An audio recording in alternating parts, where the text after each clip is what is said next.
তুমি কি জানো, আজকের ভারতে নিজের মতামত প্রকাশ করাটাই একটা ক্রাইম হয়ে গেছে।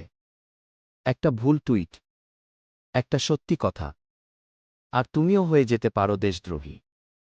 ভারতের সংবিধান আর্টিকেল ১৯(১) আমাদের বাকস্বাধীনতার অধিকার দেয়, কিন্তু সেটা যুক্তিসঙ্গত সীমাবদ্ধতার সাথে। বাস্তবে সেটা এখন দমন করার টুল। এড রুলস ২০২১ অনুযায়ী সরকার সোশ্যাল মিডিয়া প্ল্যাটফর্মকে ২-৪ ঘণ্টার মধ্যে পোস্ট সরাতে বললেই তা মুছে দিতে হয়। তানিষ্কের হিন্দু মুসলিম বিয়ের অ্যাড মনে আছে? অনলাইন বয়েক্ট, ট্রোল, তারপর ব্র্যান্ড ক্ষমা চাইল। ৮ জনের মধ্যে ৭ জন ভারতীয় অনলাইনে হেনস্থার শিকার। নোর্টন ২০১৭।